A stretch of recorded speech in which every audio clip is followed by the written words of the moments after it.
ابو ذر غفاری رضی اللہ تعالی عنہ کا قبول اسلام۔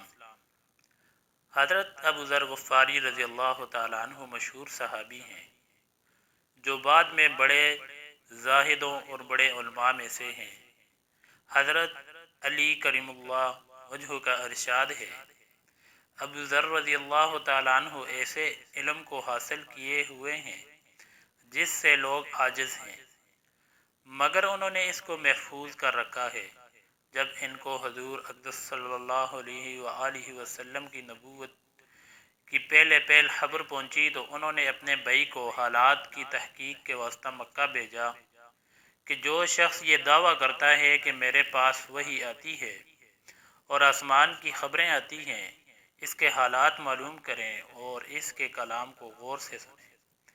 وہ مکہ مکرمہ آئے اور حالات معلوم کرنے کے بعد اپنے بھائی سے جا کر کہا، میں نے ان کو اچھی عادتوں اور عمدہ اخلاق کا حکم کرتے دیکھا اور ایک ایسا کلام سنا جو نہ شعر ہے اور نہ کاہنوں کا کلام ہے۔ ابو ذر رضی اللہ تعالیٰ عنہ کو اس مجمل بات سے تشفی نہ ہوئی تو خود سامان سفر کیا اور مکہ پہنچے اور سیدھے مسجد حرام میں گئے۔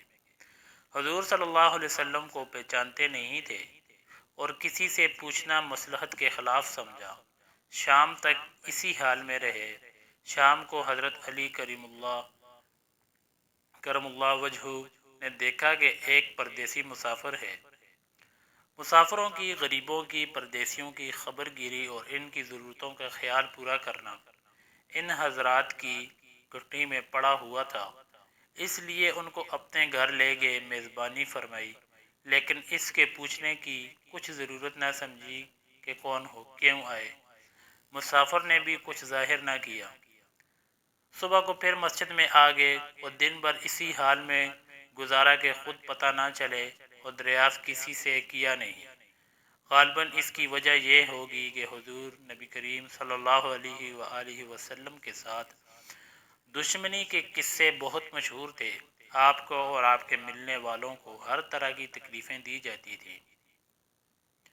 ان کو خیال ہوا کہ صحیح حال معلوم نہیں ہوگا اور بدگمانی کی وجہ سے مفت کی تکلیف علیحدہ رہی۔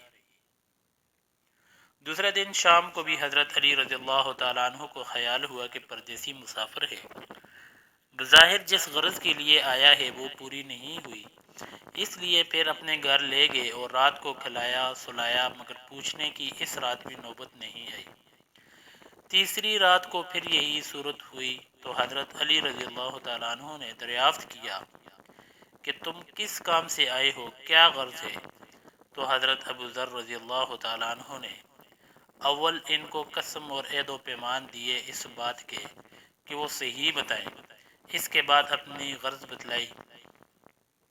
حضرت علی رضی اللہ تعالیٰ عنہ نے فرمایا کہ وہ بے شک اللہ کے رسول ہیں اور صبح کو جب میں جاؤں تو تم میرے ساتھ چلنا، میں وہاں تک پہنچا دوں گا، لیکن مخالفت کا زور ہے، اس لیے راستہ میں اگر مجھے کوئی شخص ایسا ملے جس سے میرے ساتھ چلنے کی وجہ سے تم پر کوئی اندیشہ ہو تو تم مجھ سے الگ ہو جانا، تم سیدھے چلے جانا، میرے ساتھ ٹھہرنا نہیں، جس کی وجہ سے تمہارا میرے ساتھ ہونا معلوم نہ ہو۔ چنانچہ صبح کو حضرت علی رضی اللہ تعالیٰ عنہ کے پیچھے پیچھے حضور اقدس صلی اللہ علیہ وسلم کی خدمت میں پہنچے۔ وہاں جا کر بات چیت ہوئی، اسی وقت مسلمان ہو گئے۔ حضور اقدس صلی اللہ علیہ وسلم نے ان کی تکلیف کے خیال سے فرمایا کہ اپنے اسلام کو ابھی ظاہر نہ کرنا، چپکے سے اپنی قوم میں چلے جاؤ، جب ہمارا غلبہ ہو جائے اس وقت چلے آنا۔ انہوں نے عرض کیا، یا رسول اللہ، اس ذات کی قسم جس کے قبضہ میں میری جان ہے کہ اس کلمہ توحید کو ان بے ایمانوں کے بیچ میں چلا کے پڑھوں گا۔ چنانچہ اسی وقت مسجد حرام میں تشریف لے گئے اور بلند آواز سے اشہد ان لا الہ الا اللہ و اشہد ان محمد عبدہ محمد رسول اللہ پڑھا۔ پھر کیا تھا، چاروں طرف سے لوگ اکٹھے اور اس قدر مارا کہ زخمی کر دیا، مرنے کے قریب ہو گئے۔ حضور صلی اللہ علیہ وسلم کے چچا حضرت عباس رضی اللہ تعالی عنہ جو اس وقت تک مسلمان بھی نہیں ہوئے تھے، ان کے اوپر بچانے کے لیے لیٹ گئے اور لوگوں سے کہا کہ کیا ظلم کرتے ہو؟ یہ شخص قبیلہ غفار کا ہے اور یہ قبیلہ ملک شام کے راستہ میں پڑتا ہے، تمہاری تجارت وغیرہ سب ملک شام کے ساتھ ہے، اگر یہ مر گیا تو شام کا آنا جانا بند ہو جائے گا۔ اس پر ان لوگوں کو بھی خیال ہوا کہ ملک شام سے ساری ضرورتیں پوری ہوتی ہیں، وہاں کا راستہ بند ہو جانا مصیبت ہے، اس لیے ان کو چھوڑ دیا۔ دوسرے دن پھر اسی طرح انہوں نے جا کر با آواز بلند کلمہ پڑھا اور لوگ اس کلمہ کے سننے کی تاب نہ لا سکتے تھے، اس لیے ان پر ٹوٹ پڑے۔ دوسرے دن بھی عباس رضی اللہ تعالی عنہ نے اسی طرح ان کو سمجھا کر ہٹایا کہ تمہاری تجارت کا راستہ بند ہو جائے گا۔ فائدہ: حضور صلی اللہ علیہ وسلم کے اس ارشاد کے باوجود کہ اپنے اسلام کو چھپاؤ، ان کا یہ فعل حق ہے کہ اظہار کا ولولہ اور غلبہ تھا۔ جب یہ دین حق ہے تو کسی کے باپ کا کیا اجارہ ہے جس سے ڈر کر چھپایا جائے، اور حضور صلی اللہ علیہ وسلم کا منع فرمانا شفقت کی وجہ سے تھا کہ ممکن ہے تکلیف کا تحمل نہ ہو، ورنہ حضور صلی اللہ علیہ وسلم کے حکم کے خلاف صحابہ رضی اللہ تعالی عنہ کی یہ مجال ہی نہ تھی۔ چنانچہ اس کا کچھ نمونہ مستقل باب میں آ رہا ہے، چونکہ حضور اقدس صلی اللہ علیہ وسلم خود ہی دین کے پھیلانے میں ہر قسم کی تکلیفیں برداشت فرما رہے تھے، اس لیے حضرت ابو ذر رضی اللہ تعالیٰ عنہ نے سہولت پر عمل کے بجائے حضور صلی اللہ علیہ وسلم کے اتباع کو ترجیح دی۔